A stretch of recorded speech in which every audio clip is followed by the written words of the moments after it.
मखसूस नशिस्तों के फैसले पर अमल दरामद शुरू। 39 रुकन कौमी असम्बली तहरीक इंसाफ के मेंबर तस्लीम। इलेक्शन कमीशन ने नोटिफिकेशन जारी कर दिया। नोटिफिकेशन इलेक्शन कमीशन की वेबसाइट पर भी अपलोड कर दिया गया। उन 39 अरकान ने कासात नामजदगी में PTI से वाबस्तगी जाहिर की थी। उधर इलेक्शन कमीशन का 41 आज़ाद अरकान के मामले पर सुप्रीम कोर्ट से रुजू। रजिस्ट्रार सुप्रीम कोर्ट को फैसले पर वसाहत की दरख्वास्त जमा करा दी। दरख्वास्त में कहा गया 41 आज़ाद अरकान ने पार्टी वाबस्तगी की दस्तावेजात जमा करा दी हैं। इलेक्शन कमीशन के रिकॉर्ड में PTI का कोई बुनियादी ढांचा नहीं। इन आज़ाद अरकान की पार्टी वाबस्तगी कौन कन्फर्म करेगा? दूसरी तरफ बैरिस्टर गौहर और उमर अयूब समेत 8 अरकान की PTI में शमूलियत लटक गई। इन अरकान ने इलेक्शन के बाद सुन्नी इत्तेहाद काउंसिल ज्वाइन नहीं की।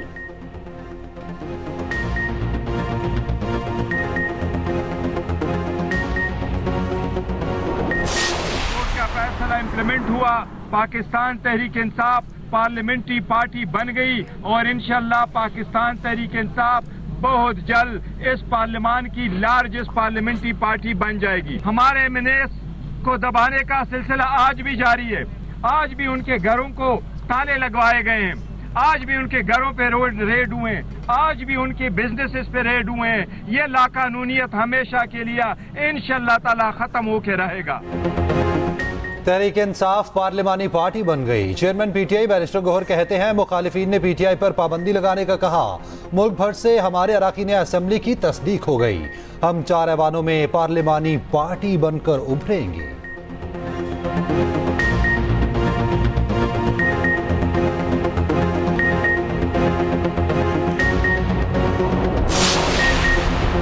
दहशतगर्द हर रूप में काबिल मुसम्मत बिला तफरीक कार्रवाई होगी। वज़ीर आला अली अमीन गंडापुर की ज़ेर सदारत अपेक्स कमेटी का एलामिया जारी।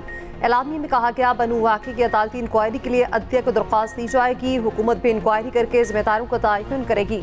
अस्करी इदारों ने वाज़ेह कर दिया सूबे में कोई ऑपरेशन नहीं हो रहा। दहशतगर्द अनासिर के खिलाफ कार्रवाई पुलिस और CTD करेगी। कुछ इलाकों की नौयत के बायस अफवाद से मदद ली जाएगी।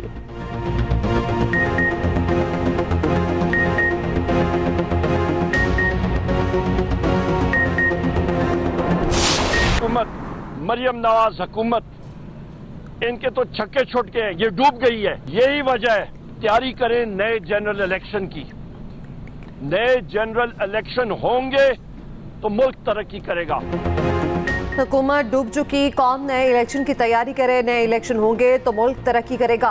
ऑपोजिशन लीडर उमर अयूब की बानी PTI से मुलाकात के बाद मीडिया से गुफ्तगू। बोले बानी PTI ने आर्मी चीफ के नाम पैगाम दिया। कहा हुकूमत पाक फौज और PTI को आमने सामने करना चाहती है। पंजाब भर में जलसे, जुलूसों, रैलियों, धरनों और एहतजाज पर पाबंदी आयद। महकमा दाखिला पंजाब ने 3 रोज के लिए दफा 144 नाफिज कर दी। पाबंदी का इतलाक आज से इतवार तक होगा।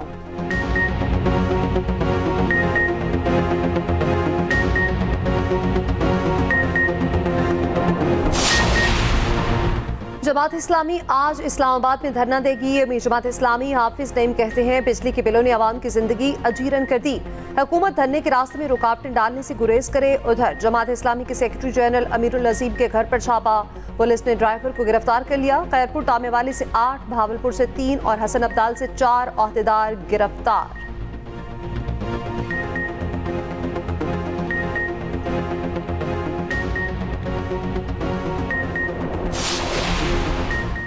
नौ मई के 12 मुकदमात में बानी PTI का जिस्मानी रिमांड कालेदम। वीडियो लिंक पर हाजिरी का नोटिफिकेशन भी कालेदम करार। लाहौर हाई कोर्ट ने बानी PTI की दरखास्तें मंजूर कर ली। जस्टिस अनवारुल हक पन्नू ने रिमार्क्स दिए, 1 साल आप लोग कहाँ रहे, तब गिरफ्तारी क्यों नहीं डाली? जैसे ही इनकी रिहाई की उम्मीद हुई आपको जिस्मानी रिमांड याद आ गया।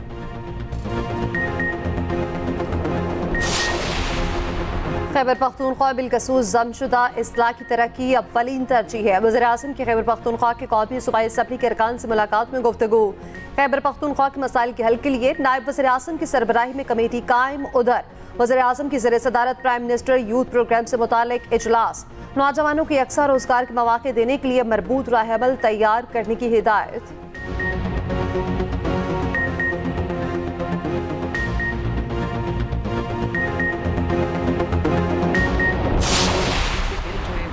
शायद तनख्वाह से के बराबर बिल हैं, या तनख्वाह में का एक बहुत बड़ा हिस्सा अगर बिल्स में चला जाता है तो वो अपने महीने का किचन कैसे चलाएंगे। रमज़ानुल मुबारक का महीना जो है वो आया तो हमने एक रमज़ान पैकेज डिज़ाइन किया। अभी हम अपना घर स्कीम जो है वो शुरू करने लगे हैं। हेल्पलाइंस खोल दिए हैं हर अपने प्रोजेक्ट के लिए। अगर वो डिज़र्विंग है तो वो अपने आप को रजिस्टर करा सकता है।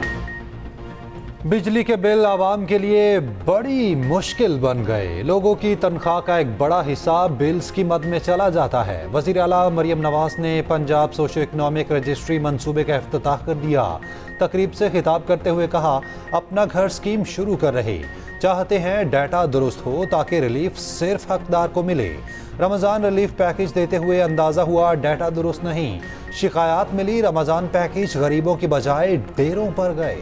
पुल यहाँ पे ये अनबैलेंस हुआ है, लोड नहीं उठा सका है और ये रिवर्स होके उसके ऊपर गिर गया गाड़ी के। कराची में ऑयल टैंकर ने ट्रैफिक का निजाम उल्टा दिया। बलोच कॉलोनी पुल के करीब टैंकर गाड़ी पर उलट गया, एक शख्स जान बहक, टैंकर ड्राइवर फरार। 15 घंटे बाद टैंकर को हटाया गया। दिन भर पुल के दोनों ट्रैक ट्रैफिक के लिए बंद रहे। शाहराह फैसल पर बदतरीन ट्रैफिक जैम रहा। शहरियों ने मिनटों का सफर घंटों में तय किया। हादसे में जान बहक शख्स की नमाज जनाजा अदा सुपुर्दे खाक कर दिया गया। जो शरायत हैं उनको तो पूरा हर हालत में करना पड़ेगा। ये अवाम जो है ये इस वक्त बहुत परेशानी और कर्ब में। जो मुआहदा किया है मैं ये कहूँगा कि कम से कम भी इसको 35 साल हो गए। खुदाया इसको बंद कर दें, ख़त्म कर दें इस मुआहदे को जो लोगों की जान लेने लगा है। मेरी गुजारिश हुकूमत वक्त से ये है कि इस वक्त मेहरबानी करें, गरीब के ऊपर तरस खाएं। जब तक ये IPP के लोगों से दोबारा ये एग्रीमेंट कैंसिल करके नए एग्रीमेंट नहीं करते, अगर उनके साथ बैठ के ये बारगेनिंग करें और उनसे रेट जब तक ये कम नहीं कराएंगे तो ये बिजली आपको सस्ती नहीं मिल सकती। IPP से हमारे मुआहदे हैं और जब तक उन मुआहदों को ख़त्म नहीं किया जाता या रिव्यू नहीं किया जाता तो उस वक्त तक बिल पे फ़र्क नहीं पड़ेगा। आप सोलर की तरफ बढ़ें और हाइड्रल पावर की तरफ बढ़ें। ये जो महंगे एग्रीमेंट है इनको फिर फौर मंसूख किया जाए। अब वक्ती तौर पर हमें IMF की डील की वजह से चीज़ें महंगी करनी पड़ी, लेकिन इस रिजॉल्व के साथ किए हैं कि ये साल आखिरी साल IMF का साबित होगा और पाकिस्तानी कौम को खुशखबरियाँ मिलेंगी। ओवरऑल जो बिजली का जो एक टैरिफ लाइन बना हुआ है, जो प्राइसिंग बनी हुई है, इसको हम किस तरह आहिस्ता आहिस्ता नीचे ला सकते हैं और वो उसी वक्त आहिस्ता आ सकता है कि वो सारे कॉम्पोनेंट जो इसकी प्राइसिंग को बनाती है उनमें हम बेहतरी लाएं। बिजली का बिल हल की तलाश। महंगी बिजली से सियासतदान, ताजिर और आवाम सब परेशान। सदर ANP मियां इफ्तिखार कहते हैं, महंगी बिजली की सबसे बड़ी वजह IPPs के साथ मुआहिदे हैं। FPCCI के नायब सदर तारिक जदून ने कहा, हुकूमत IPPs के मुआहिदों पर नजरसानी करे। हुकूमत को सस्ती बिजली के ज़राए की तरफ जाना चाहिए। नून लीगी रहनुमा राना मशूद कहते हैं, आवाम को रिलीफ देने के लिए कोशिश जारी है। वफाकी वजीर जाम कमाल ने कहा, आवाम परेशान है, मसाइल का हल अव्वली तरजीह है।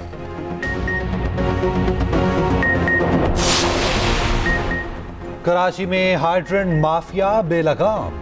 एक्सप्रेस न्यूज ने आईना दिखाया तो बुरा मान गए।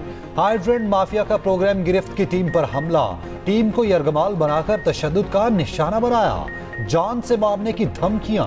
एंकर पर्सन सना कादिर ने गाड़ी में लॉक करके खुद को बचाया। वज़ीर आला सिंध से मुल्ज़िमान के खिलाफ मुकदमा दर्ज करके कानून के कटहरे में लाने का मुतालबा।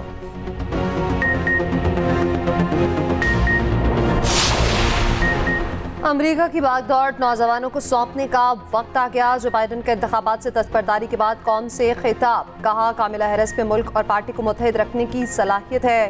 बराक ओबामा का भी कामिला हैरिस की हिमायत का फैसला, जल्द ऐलान मुतवक्के।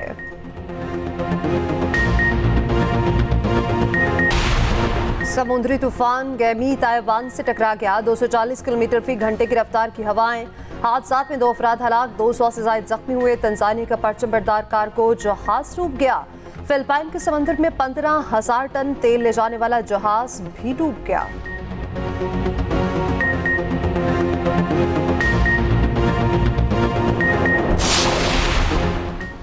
इलॉन मस्क की दौलत में एक दिन में 17 अरब डॉलर्स की कमी। टेस्ला के शेयर्स की कीमतों में 12% कमी आई।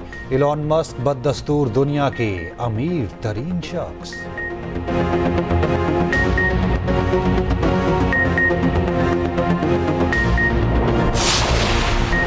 विमेंस एशिया कप में पाकिस्तान का बड़ा इम्तिहान। पाकिस्तान आज सेमीफाइनल में मेजबान श्रीलंका से टकराएगा। मैच पाकिस्तानी वक्त के मुताबिक 6:30 बजे शुरू होगा। पहले सेमीफाइनल में भारत और बांग्लादेश 1:30 बजे बत्ते मुकाबिल होंगे। इवेंट का फाइनल इतवार को खेला जाएगा।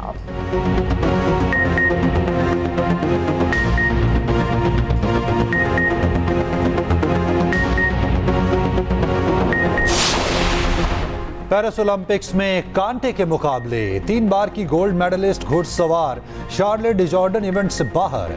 तरबियती सेशन में घोड़े को बार बार कौड़े मारती रही।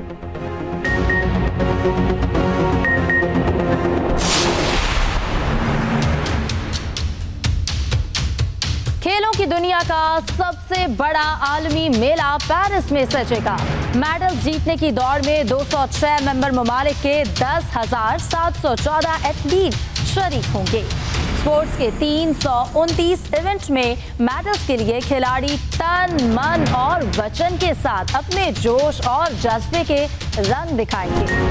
खेलों के सबसे बड़े मुकाबले ओलंपिक्स का मेला 100 साल बाद फिर फ्रांस में सज गया। 206 ममालिक के 10,000 से ज्यादा एथलीट्स 17 दिन तक मेडल्स की जंग लड़ेंगे। इफ्तिताही तकरीब आज रैसीन पर सजाई जाएगी। पेरिस ओलंपिक्स के हवाले से खसूसी रिपोर्ट इसी बुलेटिन का हिस्सा।